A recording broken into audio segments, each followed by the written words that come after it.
subscribe. Tariq Radio. Watch and subscribe.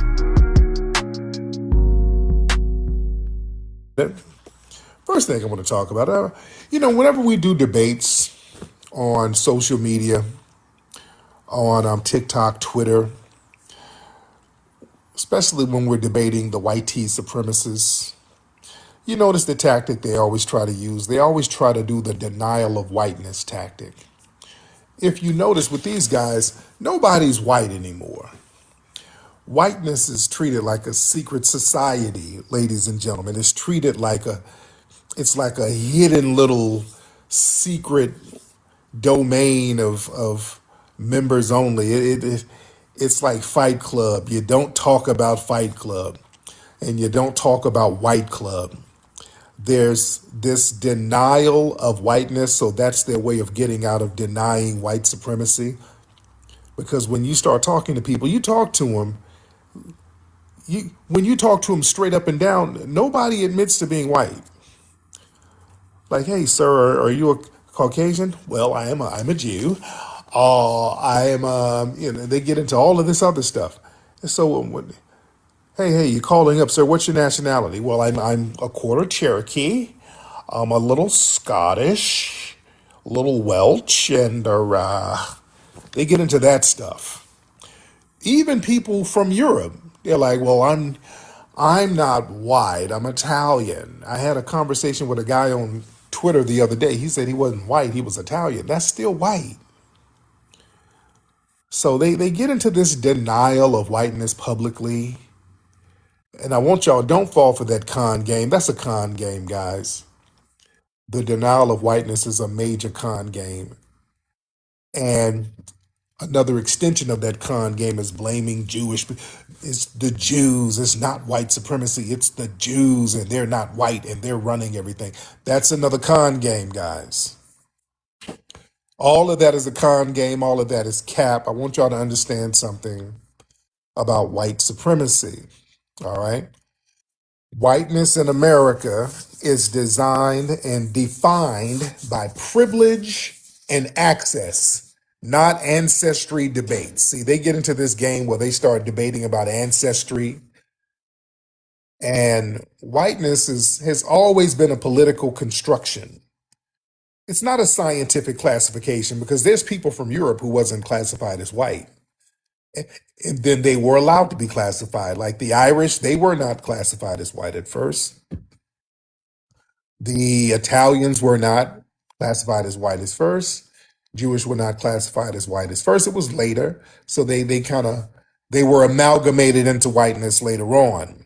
Nevertheless, you're still classified as white. Whiteness means the people who are granted access to white privileges, housing, legal protection, economic preference, they are treated as white. You don't get the white privileges if society sees you as another. I want y'all to understand. See, don't watch these little con games that they play. See, this is where black folks mess up. These folks come around and try to act like they're people of color. Well, I'm a minority too. I'm part Choctaw, and my grandma was Hispanic, so I'm a minority. Oh, no. Don't let them fool you. These people still are classified as white.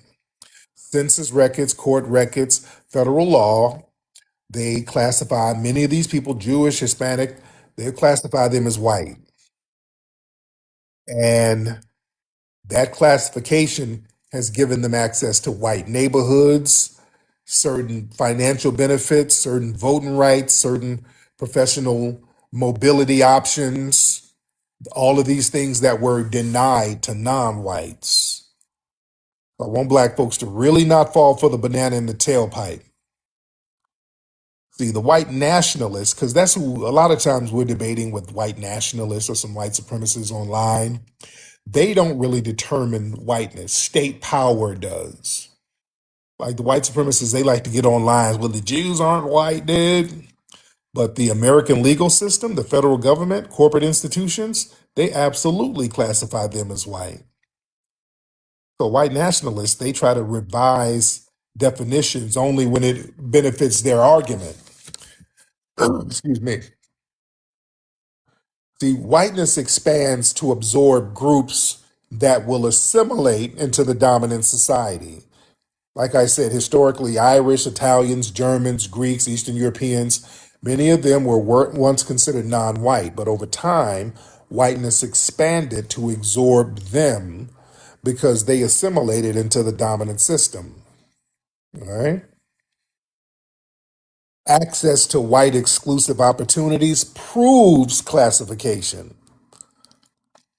The people who can live in whites only suburbs, attend whites only schools, qualify for white only loans, avoid Jim Crow laws, was by definition classified as white.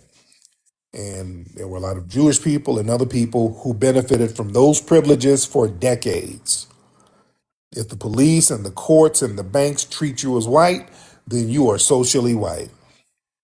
See, that's the key measure to whiteness, ladies and gentlemen. How does these institutions treat you? If law enforcement, if judges, if banks and employers do not racialize you as an other, then you are functionally white, regardless of what the extremist groups say. All right? And we got to watch the little con game. See, these white nationalists, they try to say, well, the Jews aren't really white, dude. That's them trying to avoid accountability for white supremacy. That's a deflection if I've ever seen one. What they like to do, basically, absolve whiteness from historic wrongdoing. So it wasn't the whites who enslaved you, it was the Jews. They claim white innocence, and we didn't. We were just walking around, and some African sold you into some Jews. So we didn't have anything to do with it as whites. We're innocent. That's a con game. It is a con game. They were the ones running around here yelling white supremacy. White supremacy is their term. That's their word. That is their word, ladies and gentlemen. See, they want to push the blame for systemic racism to an outsider group. You know? But historically, a lot of the white Jewish people, they assimilated into whiteness and they were a part of and they benefited from that same system of racial hierarchy. You see? Benefiting from white coded proximity proves the classification. If you receive benefits that Black Americans were legally barred from, then your classification was white. All right? Gatekeeping whiteness, that's a rhetorical game. The real test is all the material privileges that the person has received. And remember, American whiteness is all about non-blackness. It's always measured up against us. How far away from black are you? And your proximity to power. See, the US racial hierarchy, they have a simple binary. White versus non-white / black. If you were not legally or socially placed with the oppressed group, then you were placed with the privileged group. You were placed with the group who had privileges. Jewish people, many of them, the white ones, they were placed with the white category, not the black category. Many of these white only suburbs were created by Jewish people, like the Levitt brothers, people like that. But we're not going to let people play these little 3-card Monte games. All right. Whiteness is defined by the ability to opt out of racial scrutiny. If a person can walk through America and choose not to be racialized, if you can assimilate without penalty, if you're not collectively punished for another group's behavior, if you are then functioning within white privilege.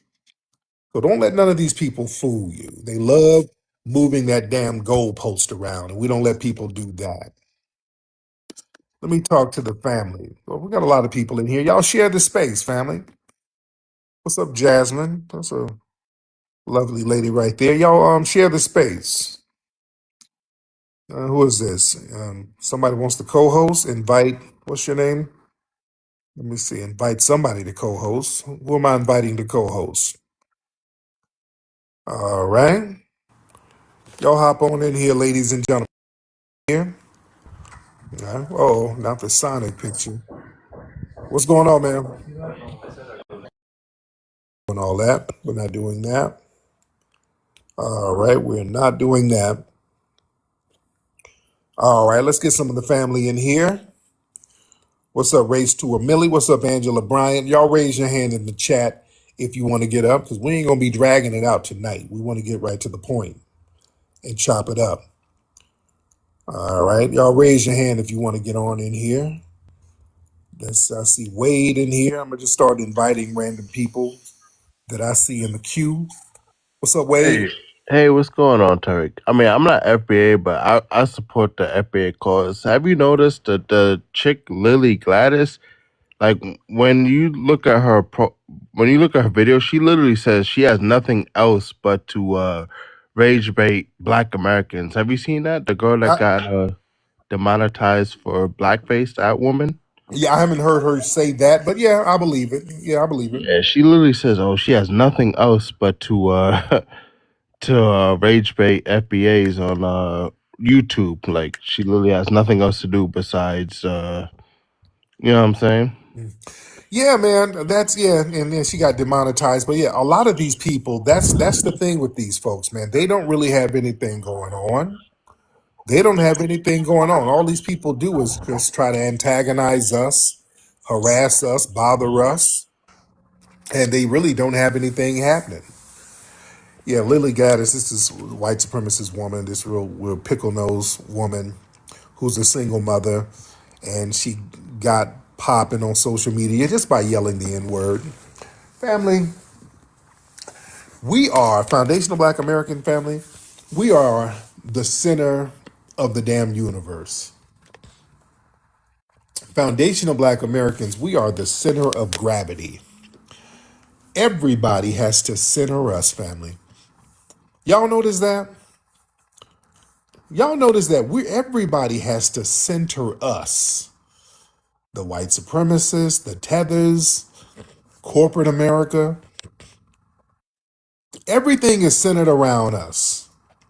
That proves that we are the cultural heartbeat, not just of America, but of the damn world. All eyes are always on foundational Black Americans. You understand? Everybody is always talking about us, analyzing us, studying us, copying us all around the world. That's why we saw all of these when Twitter exposed people's IP addresses, what country they're in. We saw how all of these people were pretending to be Black Americans, were all in these foreign countries. They're not even over here. People just all around the world sitting up in our damn business, ladies and gentlemen. See, we are the nucleus, and everything revolves around the nucleus. We are the global culture as foundational Black Americans. Family, foundational Black American culture, that's the primary source of cultural innovation globally. And the corporate institutions know this, family.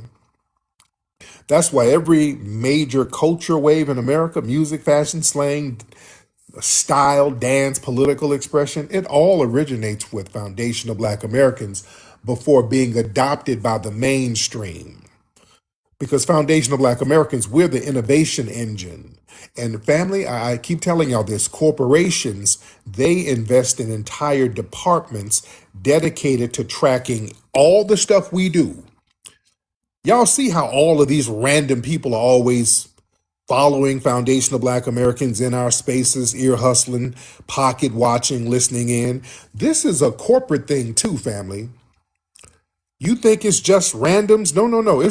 They have corporate sectors that sit up and study our slang, emerging foundational Black American artists, foundational Black American grassroots aesthetics, shifts in Black Twitter culture, Black TikTok culture.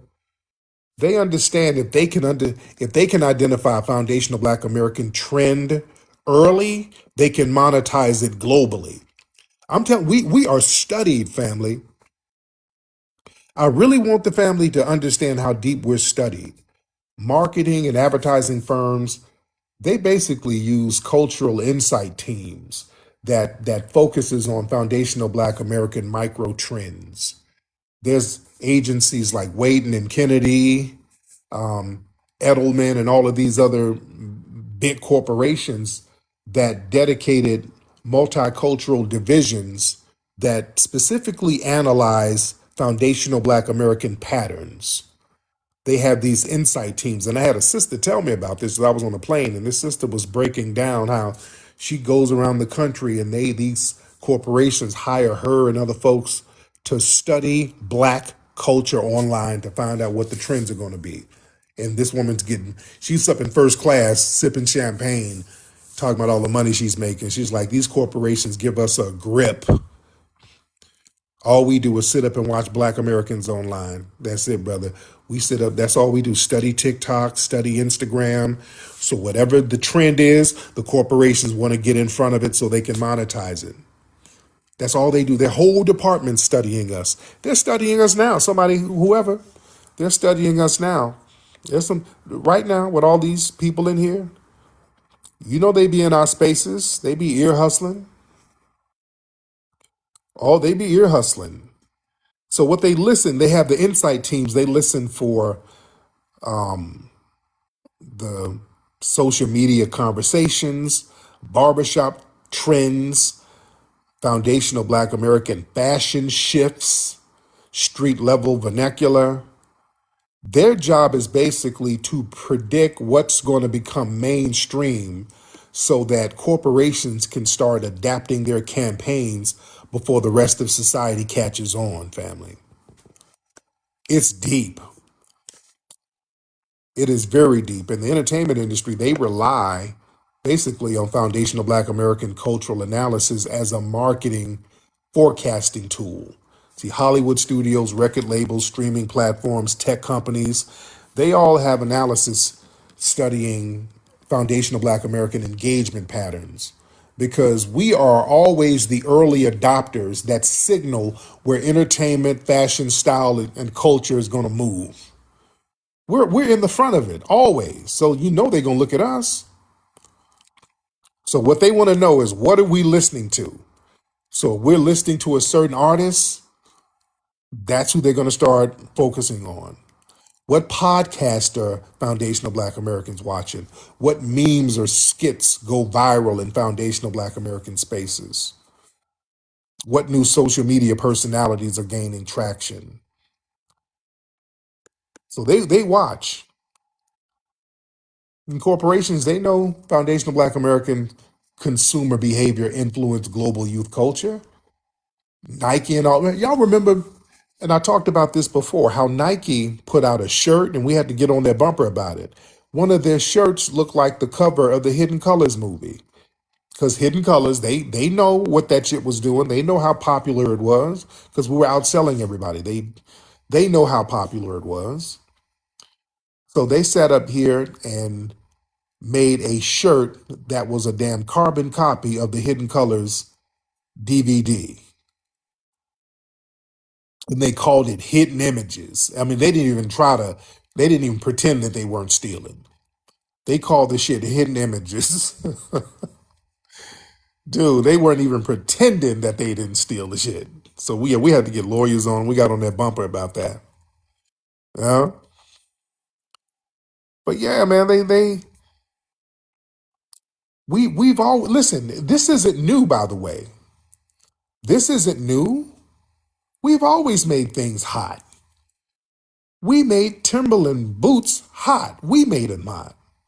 We made Tommy Hilfiger hot. We made liquor brands hot. That's why I'm glad we started our own liquor brands. Yeah, we made a lot of stuff hot. We made Adidas hot in two waves. Not in two waves, in three waves. With Yeezy, and Kanye made Adidas hot with the Yeezy shoes. In the 80s, who made Adidas hot in the 80s? Y'all know who made them hot in the 80s. We made Nike too. We made Nike hot. Jordans. What's the hottest Nike shoes? Jordans. Run DMC made Adidas hot in one night. They did a concert and told everybody to hold up their Adidas, and thousands of people held up their Adidas at a concert. Adidas ran and gave them a sneaker deal. They made Adidas fly off the shelves overnight. Even before that, you know the first person who made Adidas hot? Jesse Owens. I'm talking about going back to the 1930s. Going back to the 1930s, Jesse Owens made Adidas hot. Adidas, the man who made Adidas, what is his name? Adidas or something. I forgot what his real name is. He's German, and he was actually a Nazi. Y'all know that? The guy who made Adidas, him and his brother. His brother made Puma. And Adidas, wow, his name is Adidas, Adidas something. I forgot what his real name was, but he was a Nazi. He was a Nazi. The man who made Adidas was a Nazi. And when Jesse Owens was over there in Germany, remember, he was running in the World Olympics. And they gave Jesse Owens some Adidas to wear when he ran. He went over there and ran circles around them damn Nazis. Adidas flew off the shelves. Everybody wanted them Adidas shoes because Jesse Owens was over there running circles. Yeah, Adolf Dassler. Yes, Adolf Dassler. Yes, that's what Adidas, it's short for that. Adidas. Yep, we made Polo hot too. So that's what we do. We've always done that. We've always made certain brands hot. We've always done that.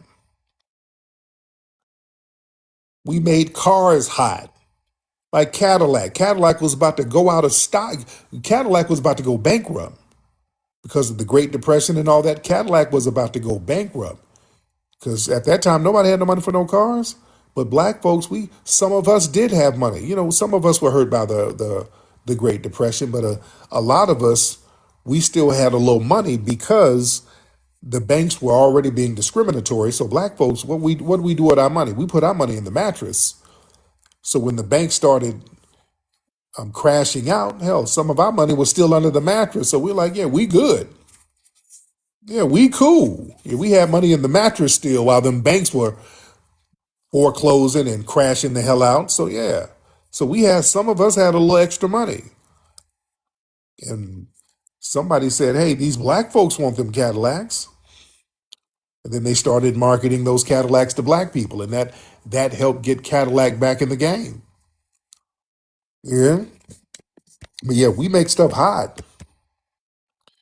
We make stuff hot. And we've always made things hot. You understand?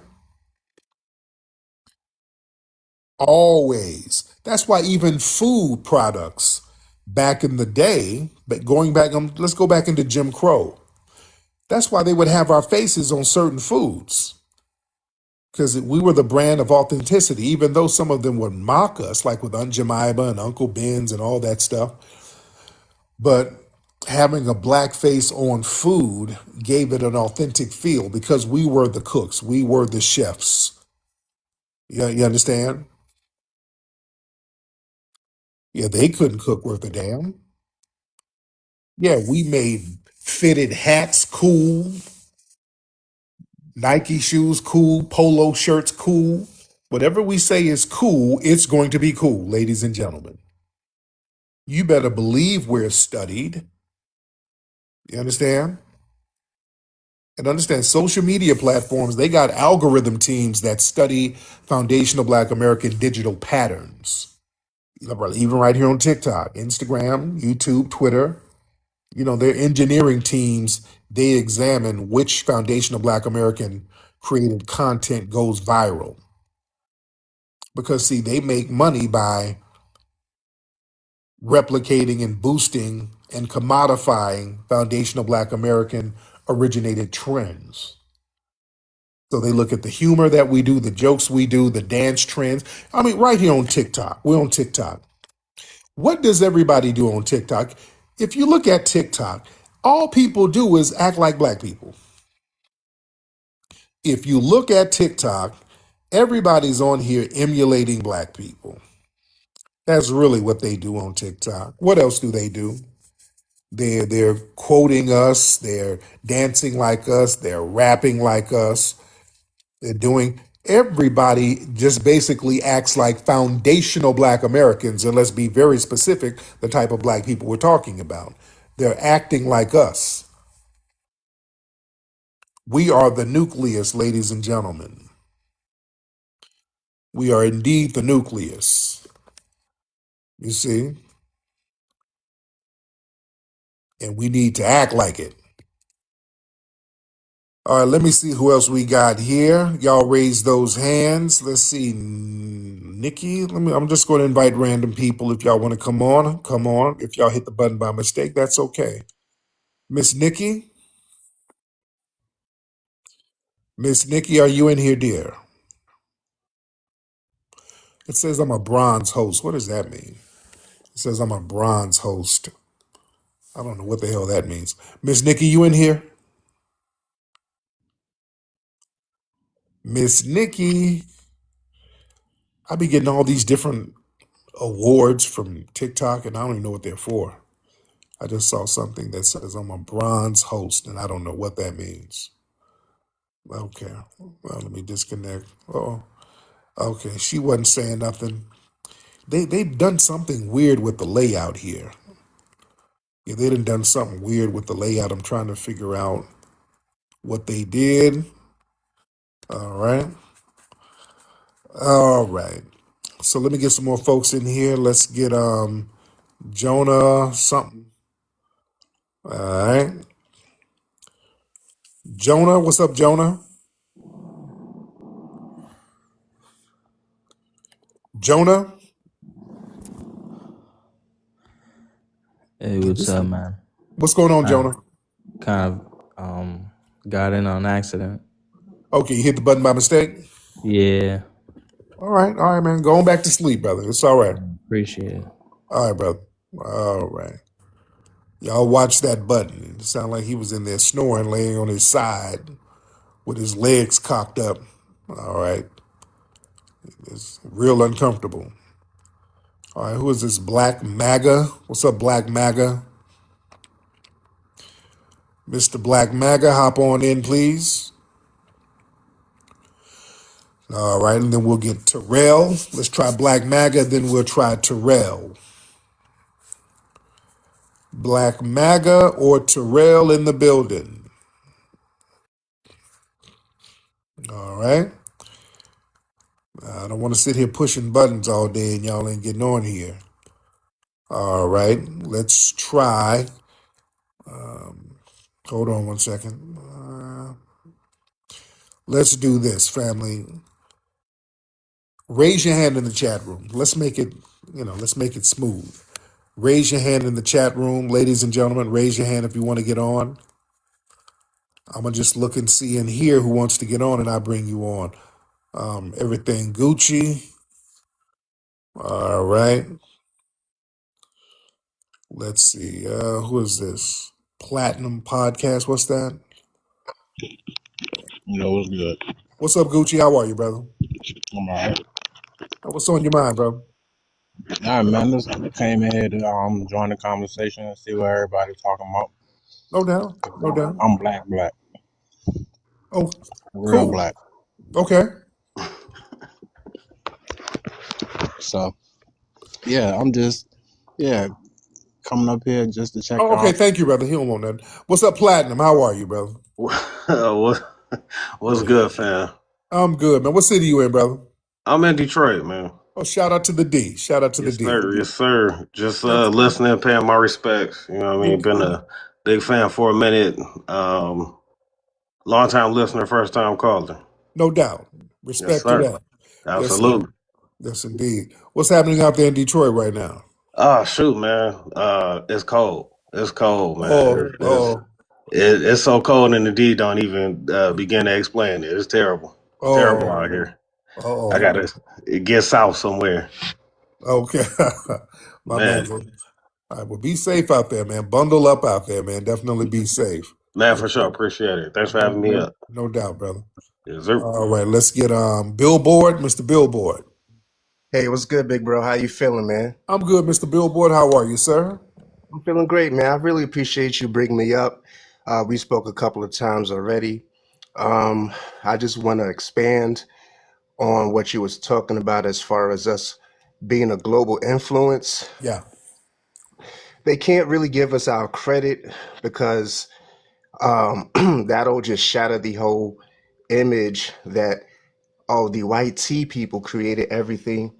It's because of the white tea people for ingenuity.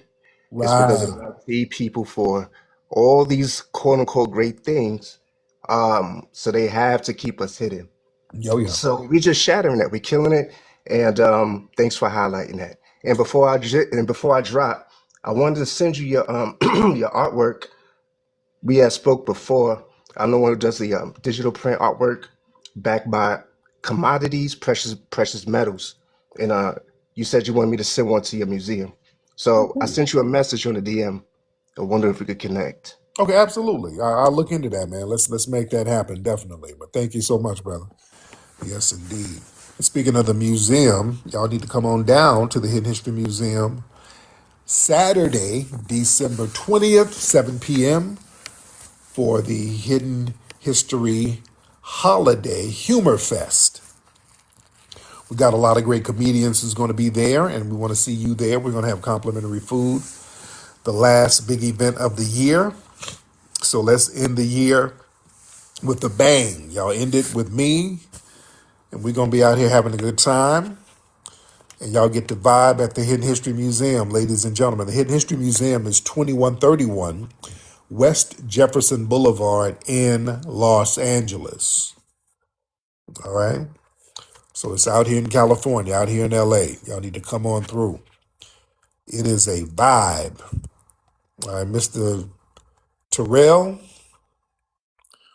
Mr. Terrell, hop on in. Mr. Terrell or Mr. Tristan, or which one? Terrell? Hey, what's good, bro? How you doing? I'm good, Terrell. How are you, sir? I'm good, man. I just yeah, when you said that address, you sounded like remember the scene in Coming to America, when at the church scene, when he was like, yeah, Mr. McDowell, come to Queens Boulevard. Yeah, hell yeah. Dude, you sounded just like that, man. But Yeah. yo, hey, I wanted to mention this. I never heard y'all nobody bring up this in your live. Have you noticed, and it could be me, I could have my tinfoil kufi on. Have you noticed that ever since Ryan Coogler directed, can you hear me? Yeah, go ahead. Have you noticed since have you noticed since Ryan Coogler mentioned that he was a foundational Black American, have you noticed that Dr. Umar has been going in on his movies? I haven't even been listening to Umar. So what has Okay, Umar been okay. saying? Okay, just like he's critiquing his movies real hard, like oh, he doesn't have that much. The men in his movies are not acting manly enough. It's the woman, that's acting more man. Like he's like real hardly critiquing his movies now. Like he's doing like a podcast talking about him a lot, and I just found that real funny because it's right after the fact that he claims to be a foundational Black American. You know what I'm Right. saying? Like that's real funny. That's one thing. The second thing I want to say is this. I heard the Dr. Smalls thing, and I heard your feedback on it. And but what wasn't said was this. What disappointed me also was this. Dr. Mott secretly agreed with him too. I didn't like that. At first, she played like she was neutral, and then it was like she made it like she was in agreement with Smalls. So Mm, I heard y'all speak about Smalls, but I didn't hear about you speak about the agreement that Dr. Mott was in with Smalls, even though while she was interviewing him. okay. I was very disappointed in that. That's all I wanted to say. There you go. Yeah, man. As far as that, with I said what I got to say about it. Yeah, I've already said what I had to say, and there's several people hitting me up, wanting me to get on their shows for interviews and all. I'm not. Now people are just trying to run content on it, and I ain't doing all that. I done said what I had to say about it, and that's that. All right, and we're continuing to push on. Yo, what's going on, family? This is Tariq Nasheed down here at the Hidden History Museum in Los Angeles, and you need to come down here to the Hidden History Museum on Saturday, December 20th, 2025 for the Hidden History Holiday Humor Fest. And we're going to have so many great comedians down here. We're going to have complimentary food. We're going to have great music, great drinks, great vibes, great mingling, and it's going down right here at the Hidden History Museum. So come join the biggest party in town to end out the year, and let's end it out in style, 2131 West Jefferson Boulevard. Get your tickets now at hiddenhistorymuseum.com. That's hiddenhistorymuseum.com. I will see you here.